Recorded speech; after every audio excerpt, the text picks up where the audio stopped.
Jogou bem? Não. Foi uma vitória importante? Foi. Uma vitória de virada, num jogo de estreia, que é sempre um jogo carregado de emoção. Estava 1-0, virou 3-1. Então foi uma vitória importante para um time que não jogou bem. Eu não acho que o Neymar tenha jogado tanto assim. Eu acho que o Neymar jogou bem, mas não foi uma exibição extraordinária do Neymar. Aí você fala, fez 2 gols. O primeiro gol, ele chutou, pegou mal na bola e o goleiro pulou atrasado. Ele mesmo admitiu. Ele admitiu. E na segunda bola, foi um pênalti escandaloso que não houve. Né? O Fred é ótimo no chão, porque ele fez o gol outro dia do chão e agora se atirou. Né? Eu achei o Oscar melhor, o Oscar respondeu à altura, né, as críticas que se faziam em relação a ele, a dúvida que existia em relação a ele. Eu achei o Oscar e o Luiz Gustavo melhores do que o Neymar. Não é que o Neymar tenha jogado mal, o Neymar pode jogar muito mais do que jogou. E Fred, Hulk, Paulinho e Daniel Alves, achei a parte fraca do time do Brasil. Eu acho que nós demos sorte, porque esse gol de pênalti foi um gol fundamental numa hora que a Croácia estava melhor que o Brasil. O Brasil alternou, o Brasil começou muito mal, tomou o gol, reagiu, começou a jogar melhor que a Croácia. Dava a impressão que no segundo tempo o Brasil ia partir para cima com facilidade não, mas com mais força, porque no final do primeiro tempo o Brasil começou a marcar sob pressão, a te dominar umas bolas importantes, mas a Croácia começou a jogar melhor que o Brasil. E houve esse pênalti, porque aí pode dizer, mas foi 3-1, mas só o terceiro gol foi aos 45, 46 do segundo tempo. O gol de pênalti modificou o panorama do jogo. Mas o Brasil jogou melhor que a Croácia. Jogou melhor que a Croácia. Só que eu acho que não jogou bem e tem que tirar várias lições dessa partida. Está classificado. Ganhar da Croácia era o adversário pior que a gente podia ter. O México, apesar de alguns, nos tempos para cá, ter sido um adversário que costuma aprontar para cima do Brasil, não veio com essa bola toda. E Camarões é um time muito fraco. Sim. Então, o pior é no sentido de mais complicado. Por 3-1, eu acho que o Brasil assegurou a sua passagem para o outro. Claro, vai ter que jogar, não pode também perder e tal. Mas nós temos que conversar muito sobre o que houve. Porque lembre-se do apito amigo que o nosso Salvo Espínola falou outro dia. Nós colocamos em discussão aqui no programa. O PVC, inclusive, disse que iria ver para crer. E houve o apito amigo. Não só no pênalti, como naquela bola do Ores, que o juiz marcou mão e não foi rigorosamente coisa nenhuma. E o cartão amarelo para o Neymar foi para lá de merecido. Porque por mais que ele diga que não, ele foi para dar uma cotovelada no rosto do croata. Gostei de pouca coisa, mas pouca coisa mesmo. Então vou fazer a defesa do time que foi bravo, conseguiu uma vitória de virada numa estreia de Copa que é difícil, jogou uma estreia de Copa em casa que é difícil, contra o melhor adversário da chave que é difícil. E que teve uma atuação até surpreendente do jogador incógnita, que era o Oscar. E isso foi o ponto bom, ponto surpreendente do jogo. Acho que o Brasil jogou mal, aí eu concordo com o Trajano. Acho que o Brasil mostrou mais defeitos até do que se esperava. Inclusive, Juca, na minha opinião, no aspecto emocional. Na minha opinião, é uma situação muito delicada e especial mesmo, você abrir uma Copa do Mundo em casa com a torcida, e aí eu acho que faltou, e ganhou, e agora essa experiência passou, mas faltou gente mais rodada em Copa do Mundo, sim, no começo. O choro do Thiago Silva no túnel, para mim, não é emocionante, é preocupante. O choro do Júlio César no hino é preocupante. O começo de jogo do Brasil foi de uma instabilidade emocional absurda. A bola queimou no pé. O Brasil fez um começo de jogo muito ruim e foi culminado com um gol contra. Aí é um acaso, bateu na perna, mas embora o Marcelo foi estabanado na jogada. Então eu achei o começo um desastre, sinceramente, um desastre. O Oscar se salvando ali com as jogadas pela direita. Então eu estou falando da parte do campo. Acho que depois o time conseguiu se recuperar emocionalmente durante a partida, não totalmente. Alguns jogadores não entraram no jogo, como o Daniel Alves. E creio que no momento crucial do jogo houve um erro absurdo de arbitragem. E aí é a questão que o Salve falou, que é natural. Não é que existe um complô, a Copa está comprada, não, nada disso. É o árbitro fraco num jogo em casa com a torcida a favor. Isso acontece no Campeonato Paulista, Carioca, Gaúcho. Numa Copa do Mundo em casa acontece. E o árbitro foi determinante para o Brasil ganhar. Ponto. Gostei do público. Eu não gostei, eu acho... Aliás, só um parênteses pode fazer. Eles estavam lá no estádio. Na transmissão, um negro na arquibancada era muito difícil você encontrar. Parecia que nós estávamos na Finlândia. É bom você tocar nessa ferida, porque a gente já esperava isso. É um público diferente, é um público que paga ingresso muito caro, é um público de convidado. E a forma pela qual o público xingou uma mulher, que não, por acaso é a presidenta do país, é de uma grosseria, você tenta falar, né? Você me permite, eu esqueci desse assunto. É uma coisa... Eu me penitencio aqui de não ter lembrado disso. Desculpe, você está falando por mim.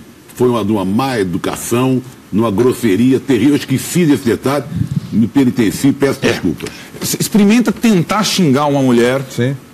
Do jeito que foi xingado, para mim é uma coisa lamentável, deplorável, uma coisa que estraga a empolgação do Nacional e o apoio à seleção brasileira. Achei deprimente. Em relação à FIFA, uma entidade, faz muito mais sentido, é menos grosseiro por se tratar do destinatário das críticas à FIFA, uma entidade, e não uma pessoa que está ali e que é presidente da a FIFA tudo bem, pode xingar. Então, exatamente.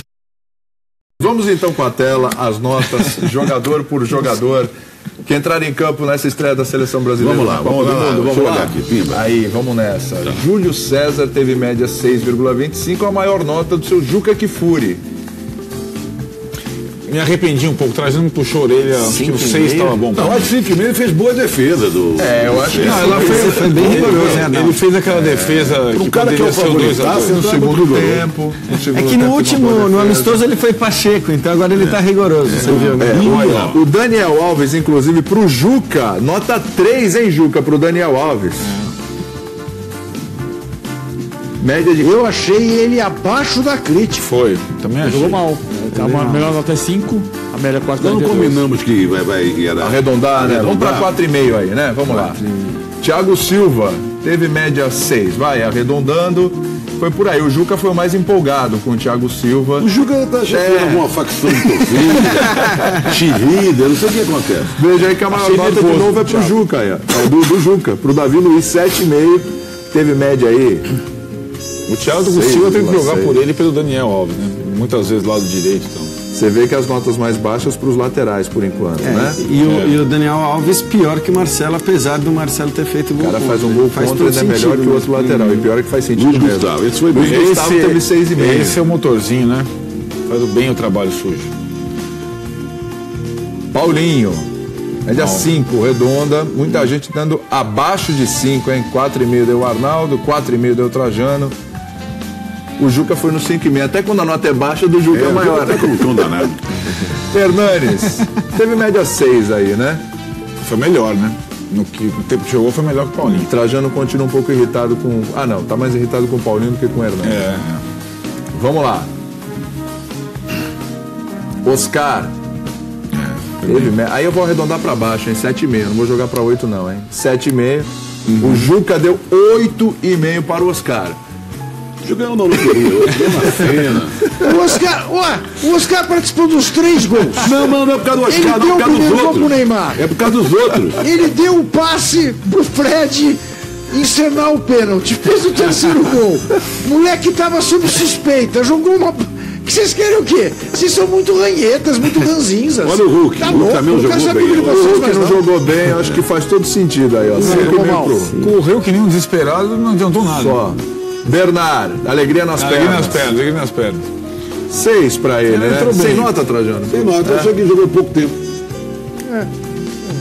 Fred, 5,5 pra ele também. 6,5 na opinião do Juca. Isso aí pelo ator. Neymar. 5 como centroavante e 8 como ator.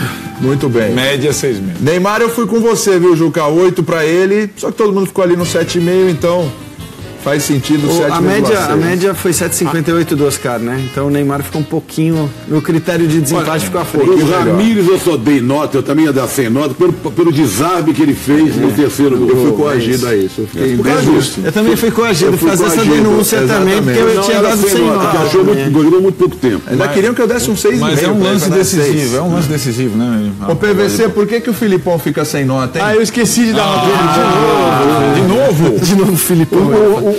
O sem nota do Ramírez, eu me penitencio por causa do desarme, eu daria 6 também. Tá. O Filipão é que eu esqueci que tinha que dar nota pro Filipão, não deram nota pro Filipão, daria 6,5. Ele mexeu bem no time no segundo tempo. Vocês viram lá que, assim, só pra justificar, a minha nota foi mais baixa pro Oscar, porque eu dei 7,5 pro Neymar, 7 pro Luiz Gustavo, pro Oscar e pro Davi Luiz. Eu deixei o Neymar um pouquinho acima pelo quesito ter decidido o jogo, mesmo que eu concorde, podia ter dado 7,5 pros dois. Bem, evidentemente, a pauta hoje é a estreia do Brasil na Copa do Mundo. Mas eu e Leonardo Bertozzi estamos aqui para falar do jogo. O jogo é Itália e Inglaterra, sábado, em Manaus. Eu, Bertozzi e Rogério Volga na narração estaremos nesse jogo.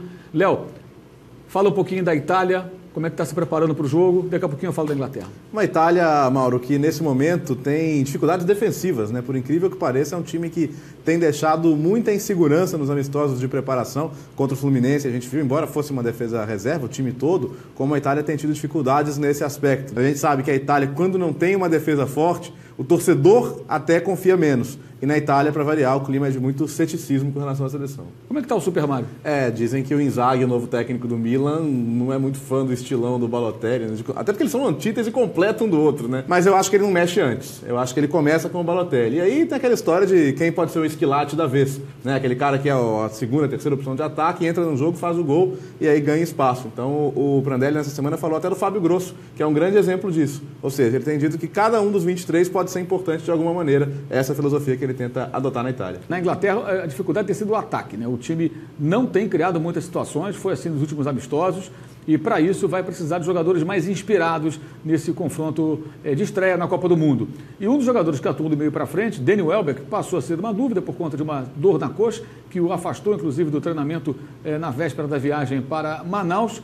E é curioso, porque esse jogador, se for para o jogo, né, vai com uma missão que não é só uma missão ofensiva, vai também com uma missão de marcação. Ele deverá ser encarregado do combate ao Pirlo. A preocupação do Roy Hodgson é dificultar as ações do maestro, do arquiteto italiano, o homem que arma todas as jogadas. Vai ser um duelo à parte e no sábado, às 6 da tarde, horário de Manaus, 7 da noite, horário de Brasília, a bola vai rolar, Rogério Volga vai narrar, eu e Leonardo Bertozzi estaremos nos comentários desse jogão. Itália e Inglaterra é o grupo da morte em ação.